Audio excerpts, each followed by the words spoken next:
Here we are going to discuss about terminologies used in object-oriented development in object-oriented software engineering. Some of the terminologies are customers, developers, and users. Customers are persons who request the system, approve the system, and pay for the system. Developers are the persons on the supplier side who are responsible for the development of the system. And users are the persons who actually use the system. For example, in the library management system, the customer is the university, the developer is one at the supplier side who develops the system, and the users are the persons in the library staff who will actually work on the system. The next terminology is product and process. Product is what is delivered to the customer. It may include software requirement specification document, source code, test reports, user manuals, and system guide. Process is the way in which the software is produced.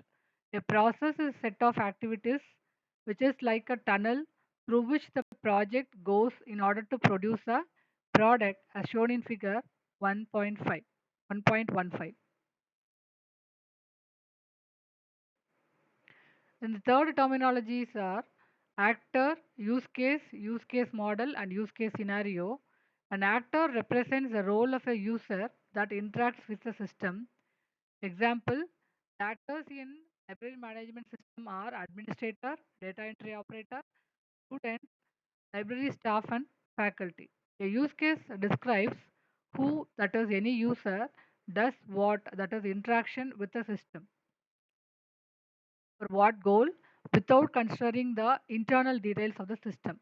So a complete set of use cases explains the various ways to use the system.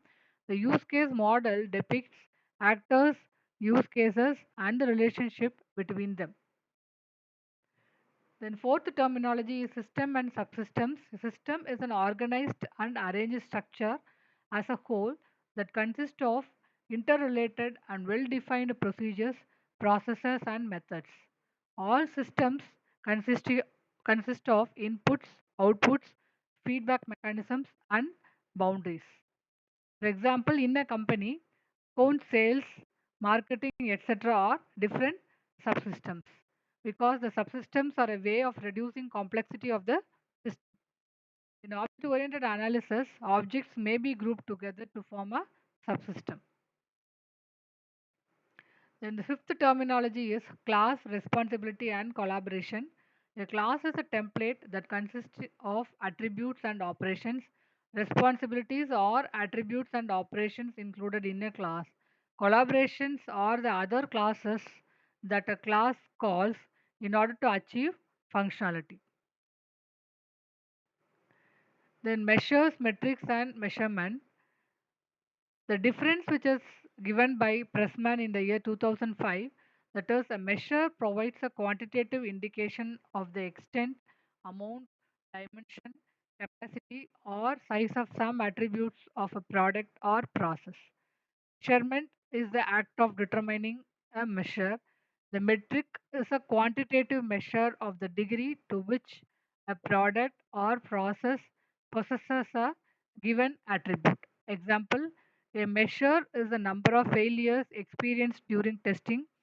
Measurement is a way of recording such failures.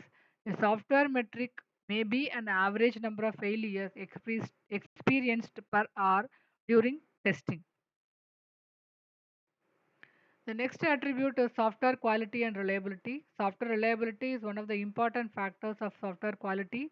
Other factors are understandability, completeness, portability, consistency, maintainability, usability, efficiency, etc. These quality factors are known as non-functional requirements for a software. And software reliability is the probability of failure-free operation for a specified time in a specified environment. The software reliability is not a direct function of time. The software doesn't wear out like the hardware during the software development life cycle. There is no aging concept in software. Software quality determines how good the software is designed is, that is the quality of design, and how good the software conforms to the design, that is quality of conformance. If we are testing a program till it is stable, reliable, and dependable, we are assuring a high quality product. But reliability is just one part of quality. To produce a good quality product, a software tester must verify and validate throughout the software development process. And the eighth terminology is quality assurance and quality control. The purpose of quality assurance is to enforce standards and techniques to improve the development process and prevent the previous bugs from ever occurring.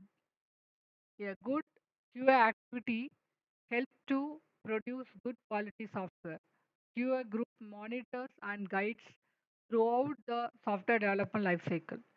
This is the defect prevention technique and concentrate on the process of the software development. Examples, reviews, audits, etc. Quality control attempts to build the software and test it thoroughly. If failures are experienced, remove the causes of failures and ensure the correctness of removal. It concentrates on specific products rather than processes, as in the case of quality assurance. This is the defect detection and correction activity which is usually done after the completion of the software development. Example, software testing at various levels. The next is verification and validation. Verification is a static activity which is often related to static testing and it is performed manually. However, validation is a dynamic activity and requires the execution of the program. The verification definition as per IEEE uh, 2001 is process of evaluating the system or component to determine whether the products of a given development phase satisfy the conditions imposed at the start of that phase. Verification is the process of reviewing the requirement document, design document, source code, and other related documents of the project. Validation, as per IEEE 2001, is the process of evaluating a system or component during or at the end of development process to determine whether it satisfies the specified requirements. It requires the actual execution of the program. There's the dynamic testing and requires computer for execution of the program. We experience failures and identify the causes of such failures. And testing includes both verification and validation. So testing is the combination of verification and validation. Then the next terminology is fault, error, bug, and failure. When we make an error during coding, we call it as a bug. Hence, error or mistake or defect in coding is called a bug. A fault is the representation of an error where the representation is the mode of expression such as data flow diagrams, entity relationship diagrams, source code, use cases, etc. If the fault is in the source code, we call it as a bug. A failure is the result of execution of a fault and it is dynamic in nature. When the expected output doesn't match with the observed output, we experience a failure. The next terminology is states and events. A state is an abstract situation in the life cycle of an entity that occurs in response to occurrence of some event. An event is an input, that is a message or a method call. Due to the occurrence of some event, the system transits from one state to other. Then the last terminology is the traditional approach and the object-oriented approach. The traditional approach is a function-centric approach where data is not given importance, whereas an object-oriented approach is a data-centric approach where data and operations are grouped into single unit. So there will be a comparison table between traditional approach and object-oriented approach. Traditional approach, the system is viewed as a collection of processes, but in object-oriented approach, it is viewed as a collection of objects. In traditional approach, data flow diagrams, ER diagrams, data dictionary, and structured charts are used to describe the system. But in OOA approach, UML models, including use case diagram, class diagram, sequence diagrams, component diagrams, etc., are used to describe the system. In the case of traditional approach, reusable source code may not be produced, but OOA approach is to produce reusable source code. In traditional approach, data flow diagrams depicts the processes and attributes. But in OOA approach, classes are used to describe attributes and functions that operate on these attributes. Traditional approach follows a top-down approach for modeling the system, but object-oriented approach follows a bottom-up approach for modeling the system.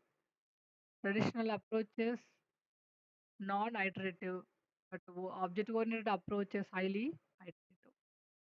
Thank you.